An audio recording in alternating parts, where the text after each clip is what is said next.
আজ ২-৩ দিন ধরে ফেসবুকের নিউজ ফিডে একজন এসপিকে নিয়ে অনেক কিছু লেখা হচ্ছে। সে স্বেচ্ছায় গত হওয়ার কারণে অনেকে অনেক কথা বলছে। কেউ বলছে মায়ের দোষে সে এমন করেছে, কেউ বলছে বউয়ের দোষে সে এমন করেছে। যাই হোক, হ্যালো এভরিওয়ান, আসসালামু আলাইকুম। ইরাস ব্লগে সবাইকে স্বাগতম। কেমন আছেন সবাই? আমি আবারও একটা নতুন ভিডিও নিয়ে চলে গিয়েছিলাম। আর এই ভিডিওটা অবশ্য অনেক দিন আগেই করা, কিন্তু এডিট করা হয়নি। তো আমরা যমুনা ফিউচার পার্ক এলাকায় আমি আর আমার আম্মু একটু কাজে গিয়েছিলাম পার্সোনাল। তো আম্মু বলল কি চল একটু যমুনা ফিউচার পার্কের ভিতরে ঘুরে দেখি। তো সেই জন্যই আম্মুর কথায় আর কি যমুনা ফিউচার পার্কের ভিতরে গিয়েছিলাম। তো ভাবলাম যে একটু ভিডিও করে নিয়ে আসছি যখন। আর দেখছেনই তো, প্রথমে ঢুকে গিয়েছি কিন্তু আর যমুনা ফিউচার পার্ক আমার কাছে তেমন একটা ভালো লাগে না। আর এখানে জিনিসপত্র সব অনেক কস্টলি, মধ্যবিত্তদের জন্য আসলে এই জায়গাটা না আমার কাছে। তো আমরা যেহেতু মধ্যবিত্ত, তো আমার কাছে তো হচ্ছে আপনার নিউ মার্কেট থেকে জিনিসপত্র কেনাই সব থেকে ভালো মনে হয়। যেই কথা বলতেছিলাম আর কি, এসপি হচ্ছে গত হয়েছে তার স্বইচ্ছায় নাকি বইয়ের সাথে ঝগড়া করে এসে একটা চিঠি লিখে হচ্ছে সে গত হয়েছে। তো আমার কথা কি যে আগের যুগের যেই শাশুড়িরা ছিল তারা বৌমাদের উপর নাকি অনেক অত্যাচার করেছে, আর এই যুগে বৌমারা হচ্ছে শাশুড়িদের উপর অত্যাচার করছে। আর এমন একটা যুগ চলে আসছে যে শাশুড়িদেরকে বৌমারা নিজেদের কাছে রাখতে চায় না, নিজেদের কাছে বোঝা মনে করে। আসলে একটা জিনিস, আমাদের সমাজের একটা জিনিস, শাশুড়িরা হচ্ছে বৌমাদেরকে নিজের প্রতিদ্বন্দ্বী মনে করে, আবার হচ্ছে বৌমারাও শাশুড়িদেরকে নিজের প্রতিদ্বন্দ্বী মনে করে।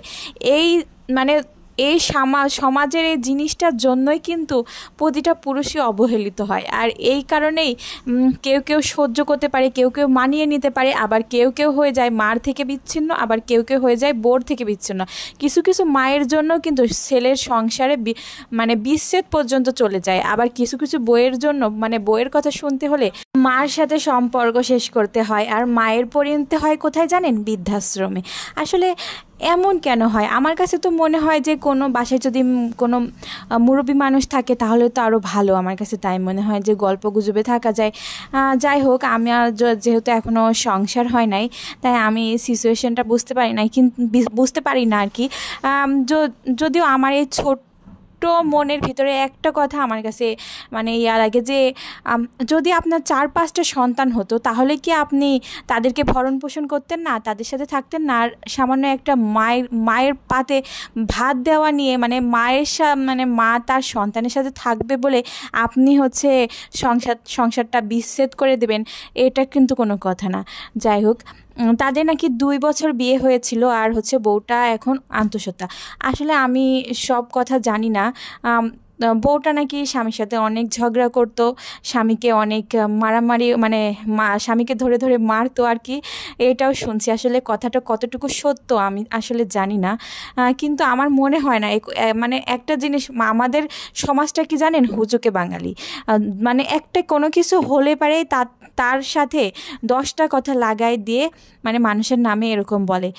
কেউ কি ভেবে দেখেছেন যে যার স্বামী এরকম হয়েছে তার ভিতরটা কি হচ্ছে? কেউ ভেবে দেখে নাই। কিন্তু সবাই কিন্তু সমানে বউয়ের দোষ দিয়েই যাচ্ছে। আসলে বউ হচ্ছে কতটা দোষী কেউ কি জানেন? যে বউ আসলেই দোষী কিনা, আসলে মা কতটা দোষী? আমার কাছে মনে হয় যে এই পরিণতির কারণ হচ্ছে একমাত্র সমাজ। আমাদের সমাজটাই হচ্ছে সব থেকে খারাপ। আর একটা জিনিস, বউয়ের মা যে আছেন তিনিও কিন্তু বউকে যদি ভালোভাবে বোঝাতেন, সবসময় বউকে বলতেন যে শাশুড়ির সাথে থাকতে, আমার মনে হয় না এই জিনিসটা এত দূর পর্যন্ত গড়াতো। যাই হোক, ছোটো মনে অনেক বড় কথা কি বলে ফেলছি, অনেক কিছুই হয়তো জানি না। তো কথাগুলার কারোর কাছে খারাপ লাগলেও ক্ষমা সুন্দর দৃষ্টিতে দেখবেন। আর দেখুন, এই পুতুলগুলা কিন্তু আমার কাছে অনেক ভালো লেগেছে। আর যমুনা ফিউচার পার্কে যাওয়ার পরে এই মাত্র একটা শপ, এই পুতুলের শপটাই আমার কাছে অনেক অনেক সুন্দর লেগেছে। দেখেন কত কিউট কিউট পুতুল। কথা বলতে বলতে ভিডিওর প্রায় শেষ পর্যায়ে চলে এসেছি। আর এতক্ষণ আমার পাশে থাকার জন্য অনেক অনেক ধন্যবাদ। আর এই পর্যন্ত আমার ভিডিওটা যারা দেখেছেন, আপনাদের কাছে কোন শপটা বেশি ভালো লেগেছে অবশ্যই অবশ্যই জানাবেন।